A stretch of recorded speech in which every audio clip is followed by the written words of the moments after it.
Welcome to a quick review of the movie Street Fighter. Today, in the first segment of a new series, we'll be taking a look at the movie as a standalone feature and as a part of the Street Fighter franchise. The Street Fighter movie has been universally panned by critics as one of the worst video game movies of all time, which is a hard category to be on top of. The movie has a very loose idea of adaptation, but that will be touched upon later. As a standalone movie, it takes on the same tone that the live-action Teenage Mutant Ninja Turtles movie had taken about 4 years before. Come from all over the world to stop him. If you're smart, you'll save your own ass. General Bison, he's a bad guy. If you know this, then why do you serve him? Because he paid me a freaking fortune, you moron. You got paid? It also brings to mind the Adam West Batman series. The movie is very campy, and while it may not be the most technically inspiring movie of all time, it has many good qualities, especially its humor. The movie never takes itself too seriously, with the characters being more than willing to do ridiculous things while cracking one-liners.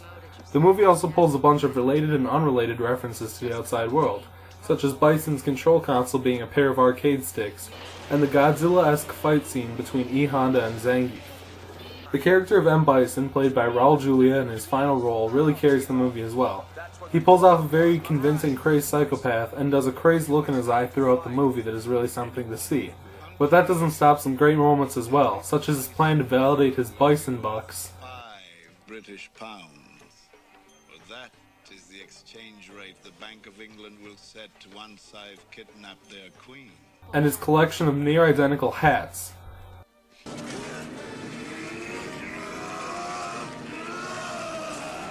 Another character that deserves a mention is Zangief, who consistently pulls out the funniest moments of the movie.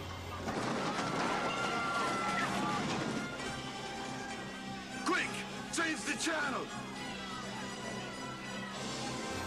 One real oddity of the movie is that Guile, played by Van Damme, steals the spotlight of the movie, as opposed to Ryu, as one may expect. Interestingly, Van Damme turned down the role of Cage in Mortal Kombat to take the role of Guile, despite Cage being based off of him. The movie follows a basic premise. All the nations of the world have teamed up to take down Bison. Almost every character of the Super Street Fighter 2 appears in the movie, including a character, Charlie, who would first become playable in Alpha. The movie even has some great action scenes, although they are relatively far apart until the final confrontation, which is a really special fight scene, even if it does get a little ridiculous.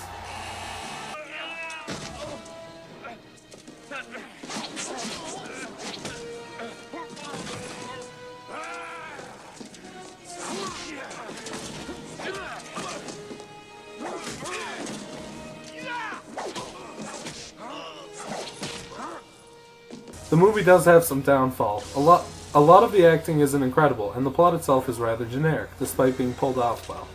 It also changes a lot of the characters on the most basic level. There are also a few points of weird editing, including some random jump cuts and a confusing kick from the final confrontation.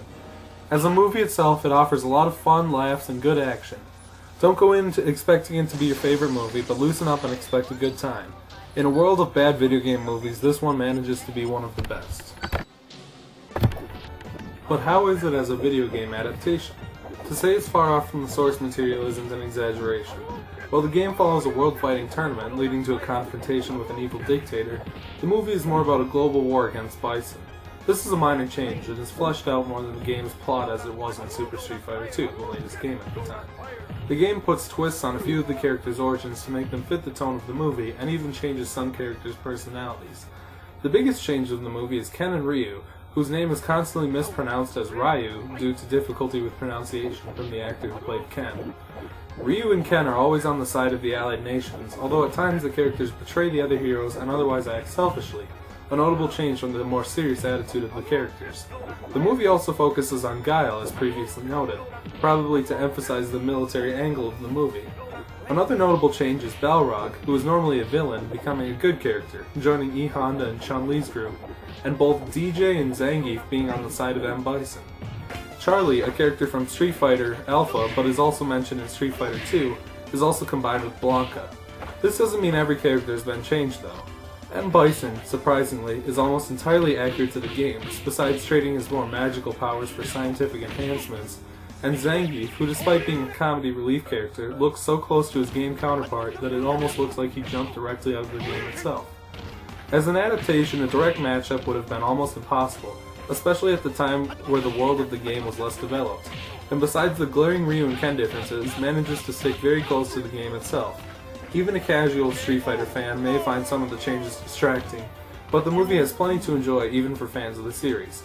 It's also interesting to note that Street Fighter the movie may be the only movie based on a game to have a game based on it, that even includes Akuma, who doesn't appear in the movie, and Van Damme actually playing Guile's digitized acting. For fans of camp, fight scenes, and silly moments, the Street Fighter movie is a must-watch. For fans of the series, the movie may be worth watching just to see what may be the best Bison and Zangief that will ever exist. Street Fighter the movie is a fun camp fest of a movie and is definitely worth a watch. Guess you didn't see that, did you?